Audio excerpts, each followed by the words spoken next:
Et c'est parti donc pour ce live où aujourd'hui nous allons discuter de comment calculer ces macros. Alors déjà avant de débuter, j'aimerais être extrêmement clair sur le sujet.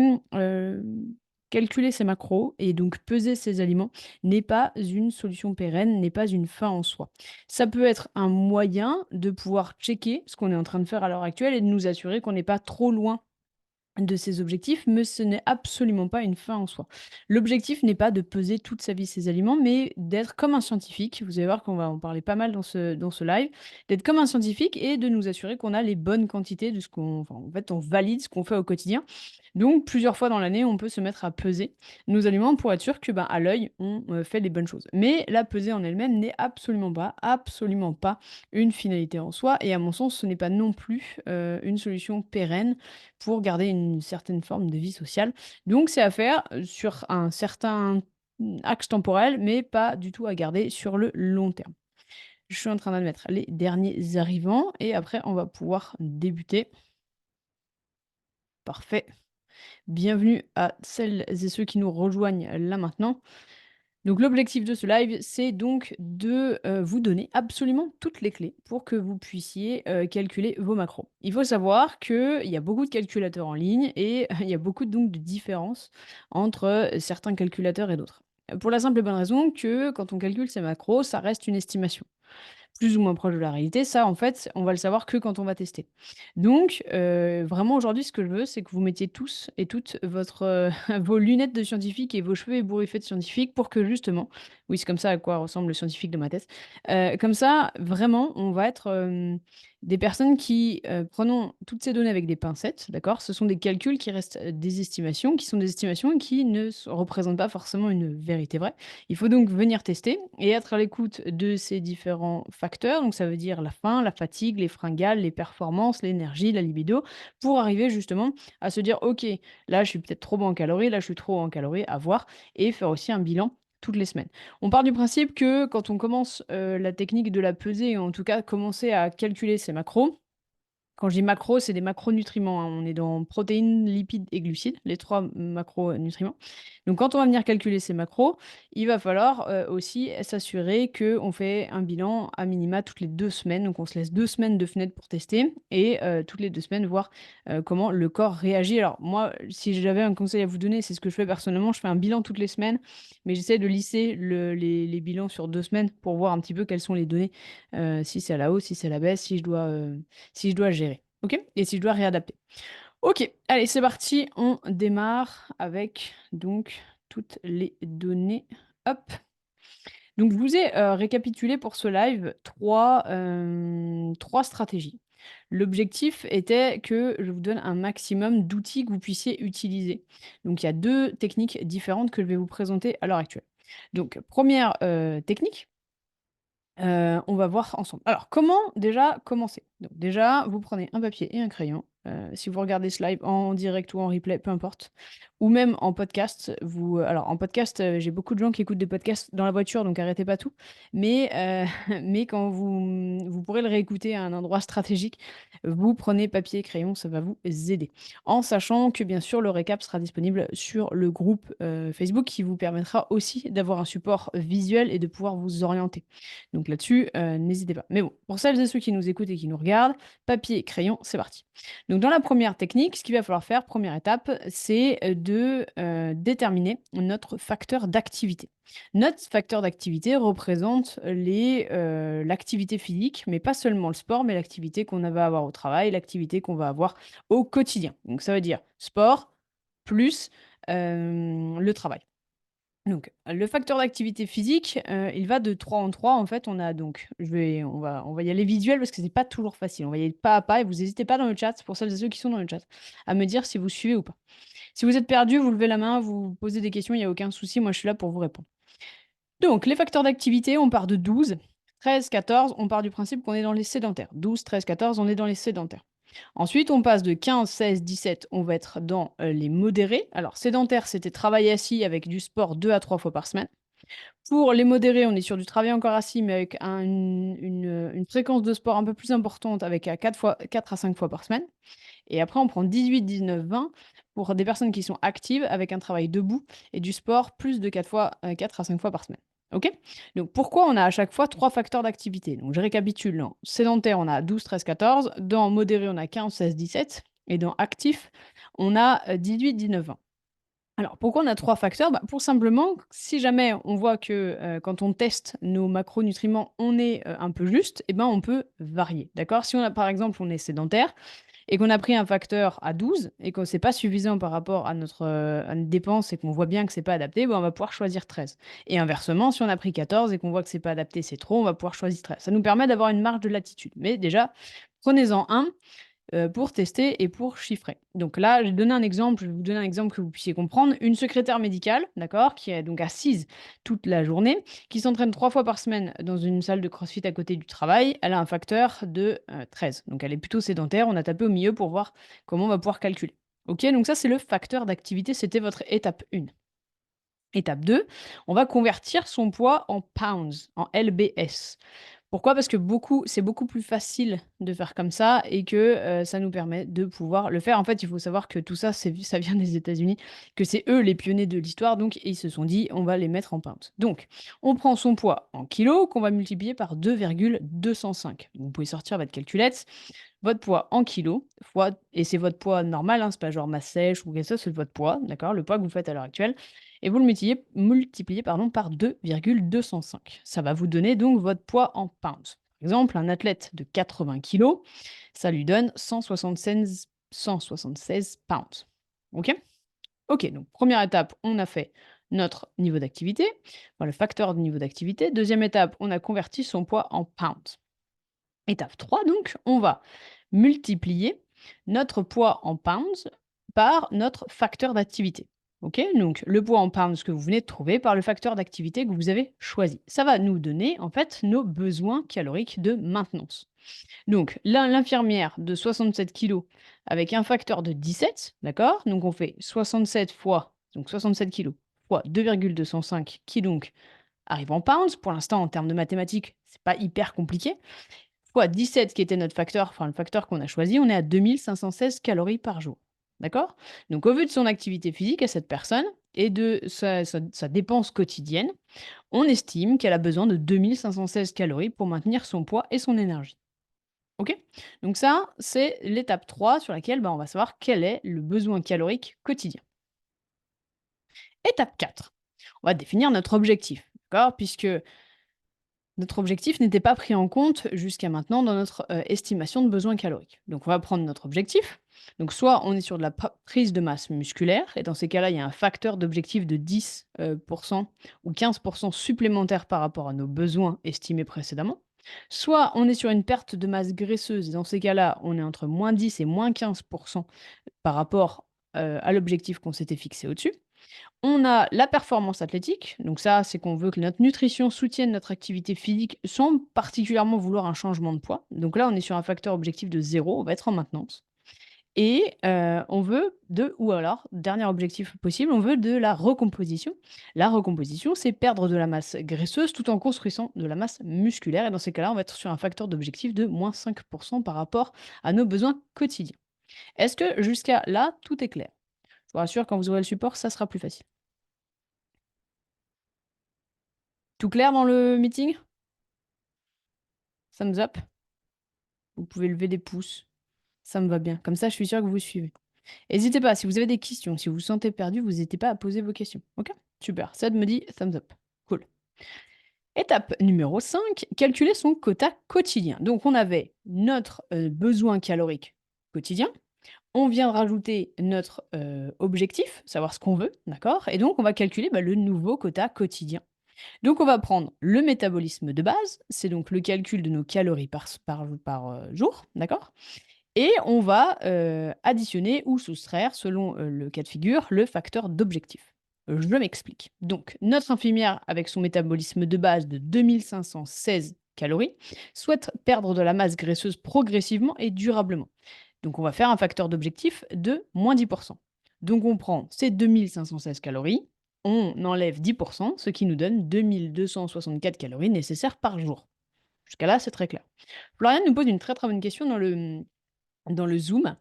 Non, en fait, il y a pas de différence homme-femme. Pour la simple et bonne raison que tout va être indexé sur ton poids. Et donc déjà, techniquement, et sur la façon dont ton métabolisme va réagir. Donc techniquement, non, il n'y a pas de différence homme-femme. Alors, dans tous les calculateurs, le nôtre y compris, il y a homme-femme. Mais en fait, ce n'est pas pris en compte. Je vous le dis comme ça, j'ouvre les portes sur absolument tous les calculateurs. Il n'y a pas de différence homme-femme. Alors après, peut-être que certains mettent un pourcentage de peut-être différent, mais techniquement, en tout cas, mathématiquement, ça n'a pas de sens. OK? Pareil quand on vous demande votre taille en hauteur, enfin votre taille en centimètres, ça n'a pas d'intérêt. Donc on c'est vraiment tout indexé sur votre poids et sur votre objectif.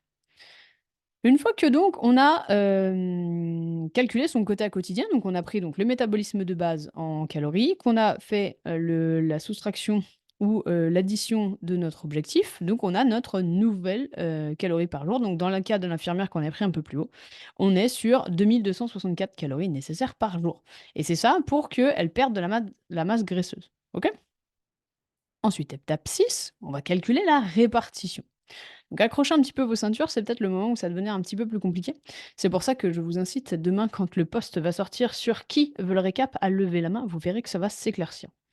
Pour celles et ceux qui écoutent sur le podcast, n'hésitez pas à venir rejoindre le groupe CrossFit et Nutrition qui va vous permettre de pouvoir aussi lever la main sur le post en question et pouvoir récupérer la ressource sans aucun souci. Pour celles et ceux qui nous regarderaient sur YouTube, même procédure, n'hésitez pas à venir nous rejoindre sur le groupe CrossFit et Nutrition. En plus, c'est plus sympa, vous pouvez rejoindre directement les différents lives. C'est plus sympa de participer en direct et comme ça, vous ne prenez pas la tête. Donc, on en est à calculer la répartition. Donc, on a notre quota quotidien en fonction de notre objectif, en fonction de nous, de notre poids. Et donc, on se dit, bah, ok, très bien, je dois consommer, on avait pris l'exemple précédent, 2664 calories. Comment je fais? Eh bien, on va calculer la répartition. On commence toujours par les protéines parce que pour nous, c'est le plus important. Les protéines vont venir construire de la masse musculaire, nous assurer qu'on n'est pas faim, qu'on récupère correctement et nous permettre de performer. D'accord? Donc, les protéines, c'est notre base ultime. C'est très simple. On va donc prendre notre poids en kilos cette fois et on va le multiplier par 2. Ça nous permet d'être une bonne base et vous allez voir que c'est quand même une grosse quantité de protéines à atteindre. Donc on commence par ça. Par exemple, la personne tout à l'heure, l'exemple qu'on a donné, elle faisait 67 kilos, on multiplie ça par 2, on est donc sur 134 grammes de protéines par jour. OK? Soit 536 calories parce qu'en fait, 1 gramme de protéines égale 4 calories. Donc si on veut savoir combien il y a de calories là-dedans, c'est donc 563. C'est 536, pardon. C'est juste pour que vous puissiez me suivre au fur et à mesure. Ensuite, une fois qu'on a les protéines, OK, déjà techniquement, on devrait déjà se concentrer là-dessus. OK, d'ailleurs pour toutes celles et ceux qui aimeraient commencer à peser, d'accord? Et qui se disent: «Bah, je vais essayer». Un, je répète, c'est pas une finalité en soi. 2, je vous conseille déjà de ne commencer par peser que les protéines. Parce que sinon, vous allez vous retrouver un peu submergé par tout ça. Alors, tout peser, c'est compliqué. Donc, peser que les protéines, ça veut dire toutes les sources de protéines, le poulet et tout ça. Attention, c'est une erreur que j'ai faite quand j'étais jeune. Dans ma carrière de nutrition, il y a très très longtemps, 150 grammes de protéines ne veut pas dire 150 grammes de poulet, d'accord? C'est important, OK? À l'intérieur de 100 grammes de poulet, il y a 20 grammes de protéines. Ça vous donne un ratio, OK? Donc pour aller chercher les 134 grammes de protéines par jour de notre exemple, il faut y aller, OK? Donc commencez toujours par commencer à ne peser uniquement que les protéines, ça vous évitera de vous sentir submergé. Moi, c'est ce que je fais et c'est ce qu'on fait avec les athlètes pour que justement on commence progressivement, d'accord? Sinon, c'est beaucoup d'anxiété, c'est beaucoup de choses à faire, c'est donc on démarre toujours par les protéines. Notre objectif, c'est d'arriver au quota le plus près, d'accord? Donc sur les 134 grammes de l'exemple, on essaie de tourner à plus ou moins 5 grammes pour arriver à la target. OK. Ensuite, on va enchaîner avec les lipides. Pourquoi les lipides? Bah, les lipides, déjà, qu'est-ce que c'est? Les lipides, ça va représenter toutes les matières grasses qui sont essentielles à notre corps pour que, justement, on puisse performer, réduire le risque de blessure. C'est tout ce qui va être, c'est en fait, c'est un peu l'huile sur nos articulations. Si vous faites du vélo, quand vous graissez votre chaîne de vélo, bah, les lipides, c'est un peu ça pour notre corps. Et puis, en plus, ça va nous permettre d'avoir des bonnes fonctions cardiovasculaires, donc pour le cœur, et ça va nous permettre aussi d'avoir des bonnes fonctions cognitives. Ça veut dire que notre cerveau va fonctionner correctement. Donc, on en a besoin. On estime généralement un bon ratio 30 des besoins quotidiens. Donc vous vous rappelez, on prend nos besoins quotidiens de tout à l'heure, donc on était à 2264 calories, et on le multiplie par 0,3 pour avoir 30. Ça va nous donner le nombre de calories que vont représenter les lipides. Mais nous, ce qu'on veut, c'est un grammage. C'est très simple, il nous suffit de diviser par 9. Donc dans notre exemple, pour que ça soit clair, on est sur 2264 fois 0,3, ce qui va nous donner 679 calories, que nous divisons encore à nouveau par 9, ce qui nous donne 75 grammes de lipides par jour. Ok? Jusqu'à là, c'est pas trop compliqué, il faut un peu suivre, vous pouvez faire pause autant que vous voulez. En tout cas, quand vous aurez le replay, vous pourrez faire pause à fond les ballons pour pouvoir prendre des notes et le faire avec moi, au fur et à mesure. Si jamais vous avez des questions, n'hésitez jamais dans le live, vous pouvez poser vos questions que si vous êtes sur le lien Zoom. Si vous êtes sur le profil Facebook, malheureusement, je ne peux pas faire et le live et répondre aux questions qui vont s'afficher en commentaire. Donc n'hésitez pas à nous rejoindre sur le Zoom. Comment faire? C'est simple, nous postons souvent le lien partout, partout, partout. Il est partout ce lien. Donc n'hésitez pas à nous rejoindre. Passez par le groupe et vous aurez le lien sans aucun souci. Ensuite, donc dernière étape, on a déjà calculé les protéines, on a déjà calculé les lipides et maintenant, eh ben, il va nous rester les glucides. Bah, comment on fait? Bah, très simple en fait. On va prendre notre, besoin quotidien, on va enlever les protéines et les lipides, ce qui va nous donner en fait, c'est une simple soustraction qui va nous permettre de savoir combien il nous reste. Donc dans le cas de figure qu'on a pris là, on nous avait 2264 calories. On va enlever les calories des protéines qu'on a eues tout à l'heure. Donc, je vous l'ai donné, c'était 536. On va aussi enlever les calories que nous avions des lipides, 679. Il nous reste donc 1049 calories, que nous divisons par 4, puisque 1 gramme de glucides égale 4 calories, et nous allons avoir 262 grammes de glucides par jour. Ça fait beaucoup de chiffres. C'est pas toujours facile à faire, mais au moins vous avez toute la logique derrière. D'accord? Et là, donc, vous avez les besoins quotidiens en fonction de votre poids et de vos objectifs. Vous avez le nombre de protéines à consommer, vous avez le nombre de lipides à consommer et le nombre de glucides à consommer. La seule chose qu'il vous reste à faire, grosso modo, c'est de venir peser vos aliments et les rentrer dans une application spécifique. Chez LPP Nutrition, on travaille avec MyFitnessPal et Yazio. Donc après, c'est vraiment celle qui vous plaît le plus et avec laquelle vous vous sentez le plus à l'aise, qui nous permettent de peser absolument tous nos aliments et qui nous permettent d'en avoir l'équivalence en grammage de protéines, de lipides et tout ça. Ok? Est-ce que pour l'instant, je suis clair dans le Zoom? Est-ce que vous avez réussi à vous accrocher? N'hésitez pas, hein. Posez vos questions. Ah, d'habitude, j'ai ma gourde à côté. Je viens de m'apercevoir que j'ai pas ma gourde. D'habitude, quand vous j'attends vos questions parce qu'il y a un léger, delta, je bois. Bon, bah, loupé. Pourrait-on faire l'inverse entre les lipides et les glucides? Car les lipides étant plus caloriques, je le complète par ces derniers. Alors, en fait, tu peux faire l'inverse sans aucun souci, mais ça sous-entend qu'il va falloir que tu détermines le ratio de glucides que tu veux, par exemple. Donc, généralement, un bon ratio de glucides, c'est 40. Après, encore une fois, ça dépend de toute personne. Il va y avoir des personnes qui vont préférer plus de lipides, il y a des personnes qui vont préférer moins de lipides, enfin, tu vois, ça va être un peu différent. Donc tu peux faire l'inverse, calculer tes glucides en premier. Donc tu vas prendre 40. C'est la même chose. Donc dans ces cas-là, tu prends ton besoin quotidien et tu te prends tes 40.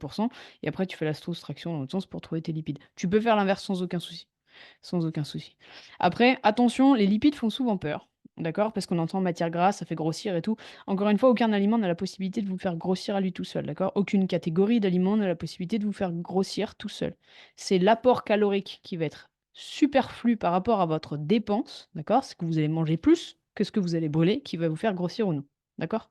Donc attention là-dessus. Top.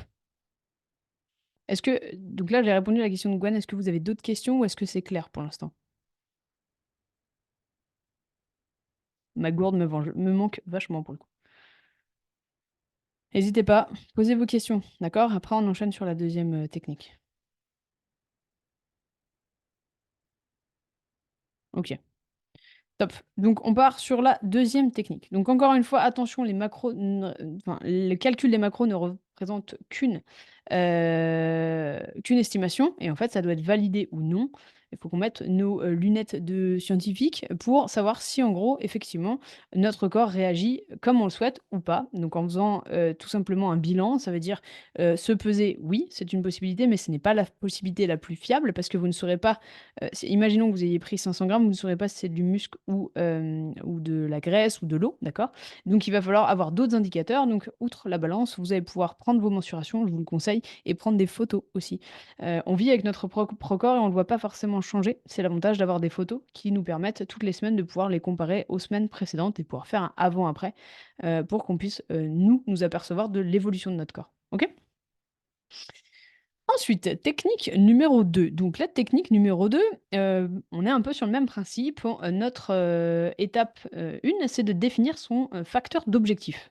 La dernière fois, vous vous rappelez, on avait pris notre facteur d'activité. Là, on va être sur son facteur d'objectif. Alors, le facteur d'objectif, il part de 7 jusqu'à 21. 7, 8, 9, pareil, ça part de blocs de 3. Donc 7, 8, 9, on est sur des pertes de poids extrêmes. Je ne vous conseille pas de partir là-dessus. Sur, 10, 11, 12, on est sur des pertes de masse graisseuse. 13, 14, 15, on est sur de la maintenance et de la performance. 16, 17, 18, on est sur de la prise de masse musculaire sèche.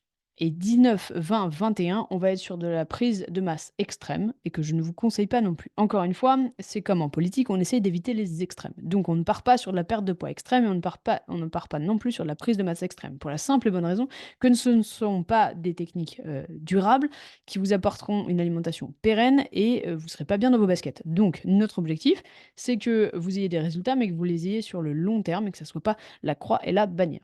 Donc encore une fois, dans cette technique, vous prenez l'objectif que vous avez en tête. Donc par exemple, si vous voulez perdre de la masse graisseuse, vous allez être sur 10, 11 ou 12 et vous allez prendre un coefficient. Alors, on est tous un peu comme ça, on va essayer de prendre au milieu, 11, 12, pour que justement on puisse débuter par là. Si vous voulez plutôt vous maintenir et être performant, on va plutôt sur être entre 13 et 15. Moi, à chaque fois, je tape au milieu, c'est plus facile. Et puis après, on ajuste à la hausse ou à la baisse en fonction des résultats du bilan. Et ainsi de suite. Et pour prise de masse musculaire sèche, donc on est sur entre 16 et 18.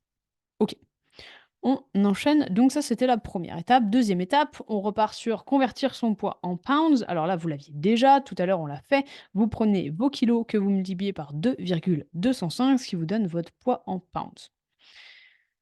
Ensuite, dans notre technique numéro 2, on va calculer les besoins quotidiens. Alors en fait, c'est assez simple, on va prendre le poids en pounds qu'on va multiplier par le facteur d'objectif. D'accord? Donc un athlète de 176 pounds veut perdre de la masse graisseuse durablement, donc on a choisi un facteur d'objectif de 12. Donc ça va faire 176 fois 12, on est sur 2112 calories par jour. Encore une fois, ça reste une estimation. Si l'athlète perd trop de poids en une semaine, ça veut dire plus d'un kilo, il doit choisir le facteur d'au-dessus. Et si par exemple il ne perd pas assez, ça veut dire qu'il perd de moins de 500 grammes, il doit prendre le facteur enfin, dans l'autre sens. Ok? J'espère que c'est clair. Ensuite, comment on fait? Ensuite, quatrième étape, hein, on détermine sa quantité de protéines. Encore une fois, les protéines sont les plus importantes, en particulier pour venir construire de la masse musculaire, de pouvoir se sentir bien et ne pas avoir faim. Donc on prend son poids en pounds cette fois et on le multiplie par 1. Donc par exemple, l'athlète de tout à l'heure, qui devait faire 176 pounds, doit consommer 176 grammes de protéines par jour. Facile. Les 176 grammes de protéines par jour, j'ai fait, dans le fichier, vous verrez, j'ai fait la conversion en calories, juste qu'on puisse faire après la soustraction, ce qui donne 704 calories. Et ensuite, on vient, calculer la répartition qui nous reste. Donc on va faire les lipides dans un premier temps. On peut faire les glucides si on veut, mais c'est comme ça qu'on le fait pour la simple et bonne raison que, vu comme on a tendance à ne pas consommer assez de lipides, on essaie de les mettre en 1 pour, être sûr qu'on en consomme suffisamment. Bien qu'effectivement, on a raison, ils sont plus caloriques, mais ils sont extrêmement importants. Donc on va prendre 30 des besoins quotidiens. Donc tout à l'heure, on avait l'exemple des 2112 calories, on multiplie par 0,3, ce qui nous donne 633 calories, divisé par 9 qui nous donne 70 grammes de, lipides à avoir par jour. Et puis ensuite, on détermine les glucides. Donc les glucides, c'est tout ce qui est farine, tout ce qui est pain, tout ce qui est fruits, tout ce qui est dans cette catégorie, qui va nous permettre d'avoir suffisamment d'énergie. Donc c'est extrêmement important également. On va donc prendre les besoins quotidiens, moins les protéines, moins les lipides, pour savoir combien il nous reste de glucides par jour. Donc on prend l'exemple, on est sur 212 calories par jour, on enlève les 704 de protéines, on enlève les 633 de lipides et on tombe sur 775 calories de glucides divisé par 4. Et donc on tombe sur 193 grammes de glucides par jour.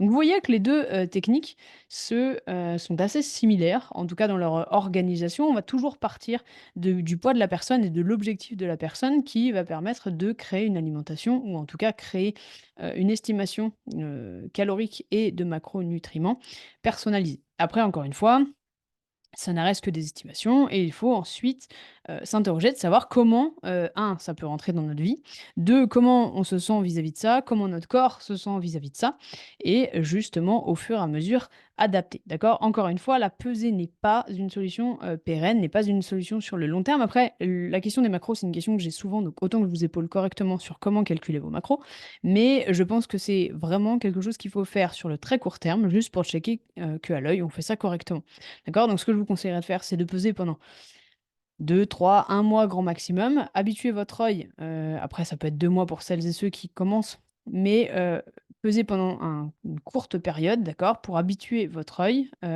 aux assiettes et aux quantités. Quand vous avez pesé depuis quelque temps, vous allez vous apercevoir qu'en fait, vous savez, limite vous mettez votre poulet sur la balance et vous savez déjà quel poids il fait à quelques grammes près, d'accord? C'est ça qu'on veut. C'est qu'en gros, pendant que vous pesez, on veut habituer votre œil à la quantité. Comme ça, vous n'avez pas à le faire régulièrement. Et vous pouvez le faire 1 à 2 fois par an sans aucun souci et sans vous tromper et sans qu'en gros ça vienne, venir au détriment de vos objectifs. Est-ce que vous avez des questions? En sachant que dans le récap, il y aura aussi un calculateur qu'on a créé chez HPP Nutrition, qui vous permettra de faire absolument tout ça, sans difficulté, en quelques secondes, sans avoir besoin de prendre votre calculette. Mais ça vous demandera quand même de pouvoir encore une fois, c'est une estimation, même notre calculateur, donc ça vous demandera quand même de faire des bilans et de faire attention que ça vous corresponde. Est-ce que vous avez des questions? J'ouvre maintenant, la, possibilité que vous puissiez poser vos questions, en sachant que généralement comment se passent les lives, on attaque un sujet pendant un quart d'heure, une demi heure et après on ouvre aux questions-réponses qui nous permettent justement de pouvoir échanger. Je vous écoute. Vous pouvez me poser absolument toutes vos questions, que ce soit sur le thème des macros ou sur d'autres termes. Encore une fois, pour celles et ceux qui nous regardent en live directement sur Facebook, vous ne pouvez pas me poser vos questions. Alors, vous pouvez les mettre en commentaire et j'y répondrai, mais je ne peux pas les voir pendant le live. Donc, si vous voulez poser vos questions, il faut absolument venir rejoindre le Zoom. Pas de questions ce coup-ci? C'était hyper cl alors soit de toute façon, c'est très simple. C'est soit je vous ai complètement perdu avec les chiffres, soit c'est tellement clair que vous êtes tous en train de calculer avec votre, papier et votre crayon. Malheureusement, je suis pas sûre qu'on soit sur la deuxième solution.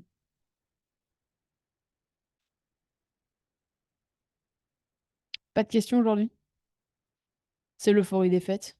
Vous dites: «Pff, on verra ça». Gwen me dit Gwen nous dit: «J'avoue, j'ai tout calculé». Bah, écoute, si c'est assez clair, sans support visuel, pour que tu aies réussi à calculer, je trouve ça cool, en sachant que demain tu pourras vérifier avec le support. Ophélie dit: «C'est très clair Marie». Merci bien. Merci, Floriane me dit que c'est clair aussi. Bon, bah, écoutez, j'ai apparemment été maxi clair, c'est trop chouette. Hésitez pas, pour celles et ceux qui nous regarderont en replay, n'hésitez pas à venir aussi poser vos questions. Vous pouvez me contacter en message privé, vous pouvez aussi poser vos questions sous les lives. Ophélie demande: «Est-ce que tu recommandes 40-30-30 en pourcentage?» Oui. Alors 40-30-30 en fait, c'est, et non, en fait, c'est pas tout à fait celui-là. Donc 40-30-30, c'est généralement la répartition entre les différents macronutriments. Alors en fait, Ophélie, c'est 40 de glucides, 30 de protéines et 30 de lipides. Ouais, c'est ça. Toi, dans ton commentaire, enfin dans ta question, tu m'as mis 40 de protéines. Non, en fait, c'est 40 de glucides, 30 de protéines et OK, top. Non, mais je voulais juste être sûre. Voilà, juste que tu saches, on est bien là-dessus. On est sur effectivement, je recommande un de base une répartition de 40-30-30, donc 40 de glucides, 30 de protéines et 30 de lipides pour les gens qui commencent. Encore une fois, ça va dépendre de beaucoup de facteurs, ça va dépendre aussi de leurs préférences. Par exemple, des personnes qui sont un peu plus âgées, donc enfin franchement 60 plus, ou même 55 plus, ça dépend des cas de figure. On va partir sur un 40 de lipides, 30 de glucides et 30 de protéines. On va augmenter les lipides parce qu'en fait, ils auront tendance à être plus agréablement avoir plus de résultats et être mieux sous plus de lipides. Mais encore une fois, ça dépend des gens, ça dépend aussi des personnes, ça dépend des préférences, ça dépend de beaucoup de choses. Mais généralement, on commence par ça et puis après on adapte, au fur et à mesure, des gens. De toute façon, en nutrition, il y a pas trop de secrets. Malgré, tout le foin qu'on en fait. Il y a pas vraiment de secret. Ce qu'il faut faire, c'est tester, d'accord? C'est vraiment avoir ce côté moi, je suis pas scientifique de base, hein, mais en fait, il faut vraiment prendre ce côté scientifique et de se dire: «OK, je note absolument tout».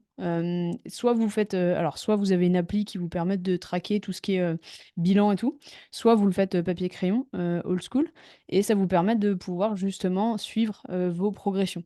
C'est un peu comme un GPS en fait, L'avantage de faire des bilans toutes les semaines, même si on a peur de la balance, on n'est pas obligé d'utiliser la balance, on a d'autres, indicateurs qu'on a vus tout à l'heure, mais ça vous permet d'être sûr que vous allez sur le bon chemin. C'est un peu ouais, c'est un peu comme un GPS. Ça vous permet de vous dire: «OK, là, j'ai perdu trop de poids, je suis en trop gros déficit, ça va pas être durable, d'accord? Donc il faut que j'augmente un petit peu pour que le déficit soit moins important». Ou à l'inverse, je prends du poids alors que mon objectif de base était d'en perdre, c'est pas normal, OK? Après, il y a beaucoup d'autres facteurs qui rentrent en jeu, en particulier votre passé en termes de nutrition et tout, mais je pense que c'est déjà une bonne base. Après pour celles et ceux de toute manière, c'est pas compliqué, sur ce groupe, sur ces lives, sur ces différentes, vidéos, vous avez absolument tout en main, d'accord? Ça veut dire que je ne cache rien. Pour celles et ceux qui sont dans le programme avec moi, ils pourront vous dire que je ne cache absolument rien. Je vous donne absolument toutes les clés. Si vous les implémentez, il y a pas de raison que vous n'ayez pas de résultat, d'accord? Moi et toute l'équipe HPP, on est là pour si jamais vous avez besoin qu'on vous aide à les implémenter, on est là. Mais techniquement, vous avez absolument tous les trucs. Cédric me fait remarquer, et tu as raison, qu'il y a un grand écart entre les 2 techniques en termes de calories. On est d'accord? J'ai fait le calcul moi sur moi et en fait, il y a un énorme écart. Alors ce que j'ai fait, c'est que j'ai pris, un indicateur qui était un peu plus haut, dans la deuxième technique que dans la première. Il y a un grand écart, on est d'accord. Donc moi, je préfère la première et ma technique et celle que j'ai appris. Donc ça, c'est la 1re est ma préférée. La deuxième est une autre technique que l'on peut voir, mais qu'il faut prendre avec des pincettes et faire hyper attention. Il faut faire attention juste parce qu'il faut être conscient, il faut être conscient de combien de calories on peut consommer par jour. Mais il y a des gens alors Ced, pour répondre à ta question, pour être extrêmement transparente, cette technique, vient aussi des États-Unis, la deuxième. Hem, Elle est à mon sens plus apportée pour les gens qui débutent et qui ont pas l'habitude de manger beaucoup de calories. Tu serais surpris le nombre de personnes qui ne mangent pas beaucoup de calories. Donc en gros, au lieu par exemple quelqu'un qui se sous-nourrit de manière, constante, d'accord? Quelqu'un qui mangerait 1 100 calories par jour, si tu arrives et tu lui mets un calculateur à 2 100, la probabilité qu'il y arrive, elle est généralement faible. C'est trop, ça lui fait peur, ça fait trop de calories d'un coup. Si tu passes par la technique 2, qui est un peu plus basse en calories, ça le rassure et c'est plus facile à gérer. Encore une fois, ça dépend des gens. Donc si vous avez, pas l'habitude et que vous avez l'impression que vos 2 100 calories, c'est énorme, vous pouvez prendre la technique 2 puis vous reviendrez sur la technique 1. Mais oui, on est d'accord, ça fait un gros écart. Là-dessus, j'ai vu. Après, encore une fois, c'est comme sur les calculateurs que tu trouves en ligne, tu as des gros écarts entre les uns et les autres. Mais en fait, c'est parce qu'ils utilisent 2 techniques différentes. Après, à toi de voir quelle technique tu préfères. Mais je pense que c'est la première pour le coup. Heu, mais voilà, c'est juste 2 techniques qui sont utilisées dans le monde de la nutrition. Il doit y en avoir 3, je crois. La troisième, franchement, je m'en sers pas, donc j'ai pas regardé. Voilà, il y a 3 grosses techniques majeures. Encore une fois, il faut prendre la trame de en fait, si on prend le fil rouge de chacun, c'est que un, ça va s'indexer sur vos objectifs. 2, ça va vous permettre, d'avoir plus de protéines. Le gros facteur de toute manière est en fait, le gros facteur mis en avant, c'est à chaque fois les protéines. Donc déjà, ça peut être déjà un bon travail. Et Ophélie me dit, «Je préfère celui où tu manges plus». Ouais, c'est celui que j'utilise. C'est celui où on mange plus. Mais voilà, c'est 2 techniques qui sont valables. À nous tous de aussi checker, des résultats sur nos corps. Si ça va trop vite, il faut faire un vrai si on perd trop de poids, de toute façon, c'est très clair. Si vous perdez plus d'1 kilo par semaine, ça va trop vite. Donc c'est pas durable, donc vous mangez pas assez. Très clair. Si à l'inverse, vous êtes en train de stagner ou en gros, ça a pas bougé de plus de 500 grammes, c'est qu'en fait, vous êtes trop haut. Et inversement, il va falloir voir la baisse. Encore une fois, ça dépend de vos objectifs. Pour quelqu'un qui voudrait, faire de la recomposition et donc performer, le poids, on n'en a pas grand-chose à faire, d'accord? Donc en gros, on va voir les centimètres, comment ça bouge. OK? Pour ce Sinon, c'était quoi les applis de suivi alimentaire? Gwen nous pose la question de savoir quelles étaient les applis. Moi, j'utilise Yazio et MyFitnessPal. Il y en a 2. Yazio, Yazio et MyFitnessPal. Je vais pas tous les Fitness et Pal, PAL. C'est les 2 applications qu'on utilise le plus fréquemment, que je vois le plus fréquemment utilisées. Encore une fois, tu testes les 2 et tu vois, en sachant que Yazoo fait beaucoup de ces temps-ci de politique en mode premium, premium, premium avec les fêtes, mais en fait, on n'a pas du tout besoin d'être premium. Juste pour que vous le sachiez, MyFitnessPal doit faire pareil, mais j'utilise plutôt Yazoo, mais à chaque fois que je me connecte pas pendant quelques jours, parce que j'en ai pas forcément besoin quand je pèse pas, il m'embête. Il me demande de prendre le plan premium, mais en fait, on n'a pas besoin, il suffit juste de fermer et de revenir. Est-ce que vous aviez d'autres questions? Florian nous dit, attention, il y a des erreurs sur ces apps pour rentrer vos produits. Alors oui, en fait, alors c'est pas forcément, oui, tu as raison, c'est des, enfin c'est des, ouais, tu as raison d'appeler ça des erreurs. En fait, ces applications sont faites par le fait est que vous rentrez vos produits, d'accord? Ça veut dire que par exemple, si vous rentrez, je vous donne une bêtise, mais si vous rentrez blanc de poulet, il faut que vous checkiez que ce soit bien un blanc de poulet ou, enfin, ou non, on va prendre plutôt le steak, c'est plus facile le steak. En gros, si vous rentrez un steak, il faut faire attention que ça soit pas un steak industriel à 20% de matière grasse, parce que ça sera pas le bon. D'accord? Donc il y a plusieurs options à chaque fois que vous mettez un de vos aliments, ce qui va vous permettre de pouvoir trouver le bon produit qui correspond à vos attentes. De toute façon, c'est comme dans toutes les bases de données. Avec des aliments, il faut que vous fassiez attention et que vous soyez un peu vigilant sur le truc. Florian nous dit, et surtout, n'allez pas sur le groupe d'entraide de Yazoo. Ouais, j'avoue que j'y suis pas encore allée, mais maintenant que tu dis ça, tu sais, c'est un peu la théorie de la peinture fraîche. Maintenant que tu viens de dire qu'il faut pas y aller, je me dis, putain, je suis curieuse et j'ai hyper envie d'y aller maintenant. Laetitia nous dit, il y a le mode code barre qui fonctionne bien. Effectivement, sur les produits avec des codes barres, par exemple, moi, c'est mes flocons d'avoine, et ben, je peux les scanner, ça me permet de rentrer la quantité, juste la quantité dont j'ai besoin, et ils ont déjà le produit en catégorie en déjà pré-rentrée. Pareil pour ce qui est protéines en poudre. Ils ont un max de marques. J'ai pas rentré celle de Nutri&Co encore, je devrais le faire d'ailleurs, parce que c'est celle que j'utilise. J'ai vu qu'ils l'avaient pas encore. Mais ouais, il y a pas mal de choses que vous pouvez faire et qui vous simplifient la vie. Encore une fois, une fois que vous avez vos grammages de protéines et tout ça, ce que je vous conseille de faire, c'est d'essayer d'établir déjà un plan en vous disant, OK, il me faut 136 grammes par exemple ou 140 grammes de protéines par jour, et ben, vous essayez de vous dire, OK, donc si je prends ma whey, ça me fait déjà 25 grammes. Si je prends le steak haché que d'habitude je prends, ça me fait déjà tant. Si je prends, et ainsi de suite. Comme ça, vous faites en rétro-pédalage, ce sera plus facile. Florian, tu nous teases. Florian nous dit que c'est une expérience à faire et qu'après, il faut qu'on lui dise le groupe d'entraide Yazo. Peut-être on peut le révolutionner hein, si on y va tous. Hein. On est bientôt 2000 dans le groupe. Peut-être, on est 2000 maintenant. On est 2000 dans le groupe. Si on regarde tous, bon, si on regarde tous le replay, qu'on va tous faire l'expérience du groupe d'entraide Yazoo, ça se trouve, c'est nous le nouveau groupe d'entraide. Hein. Moi, je dis ça, je dis rien. Est-ce que vous avez d'autres questions? Moi, j'ai une question pour vous, Blanc, dans le cas. Qui a déjà pesé? Qui pèse et qui a déjà pesé?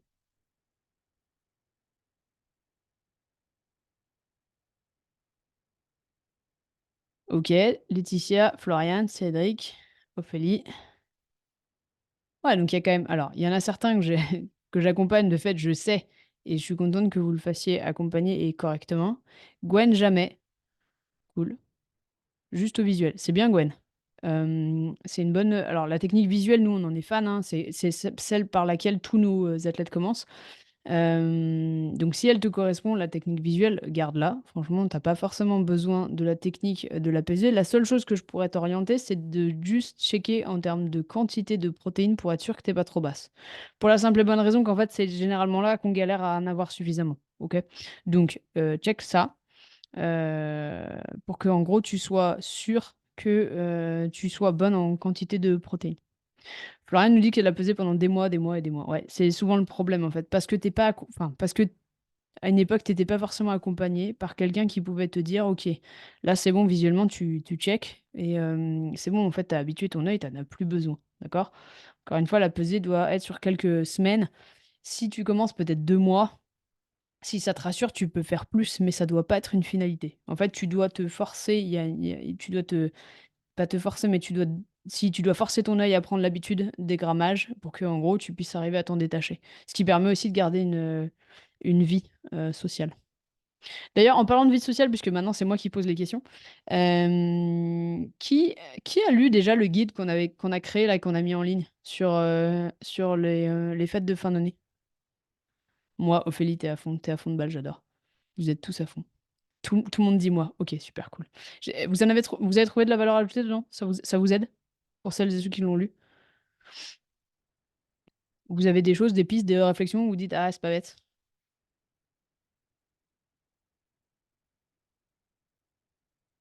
Cool. Ouais, ok. Ouais, le planning, carrément, ça aide. Carrément. Le planning, c'est tellement une bonne idée. J'avoue que je suis fan de ce truc. La dédramatisation, on est d'accord. Le planning, bon, pour celles et ceux qui nous regardent et qui viennent de rejoindre le groupe, en sachant qu'on accueille 200 personnes par semaine, grosso modo, sur le groupe, sachez que le précédent live que nous avons fait la semaine dernière, il y avait, donc c'était le live sur les fêtes de Noël où on a pu discuter justement des bonnes pratiques. On a à l'intérieur du guide que vous pouvez demander directement dans le post en question. Il faudra remonter un petit peu la file de l'actualité, mais grosso modo, il y a un post qui vous demande si vous voulez le récap. À l'intérieur de ce guide des fêtes de fin d'année, il y a un planning. Ce planning permet justement de pouvoir anticiper tous les repas de fête qu'ils vont avoir et pouvoir justement gérer l'harmonie de la semaine sans que ça soit super anxiogène et sans qu'on se dise je vais manger toute la semaine et ça va être horrible et je vais pas être bien et tout ça. Donc ça permet de dédramatiser, ça permet aussi de pouvoir anticiper, de se dire ok, tel jour je vais pouvoir manger tel truc, ça va être chouette, l'autre jour je vais pouvoir rééquilibrer, ça va être cool. Voilà, donc n'hésitez pas, celles et ceux qui n'ont pas encore demandé le guide, faites-le parce que ça peut vraiment vous aider, ça peut vous permettre d'avoir un visuel. Cool, bah, je suis contente d'avoir mis ce planning, parce que je trouvais que c'était une bonne idée. Donc c'est cool. Plus de questions, personne, c'est tout bon? Des questions de dernière minute?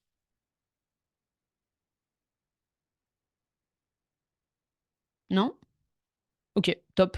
Eh ben écoutez, moi, s'il n'y a pas de questions, je vous souhaite une magnifique journée, des bonnes fêtes. Ah oui, juste pour info, il n'y aura pas de live la semaine prochaine parce qu'on sera le 26, qu'on sera tous probablement en famille et bien blindés. Donc, j'ai pas prévu de live pour le 26 décembre et on se retrouvera probablement pour un live le 2 janvier. Je pense que ça sera notre prochain live. En attendant, c'est même pas sûr pour le coup, pour le 2 janvier. On verra, ça dépend des fêtes.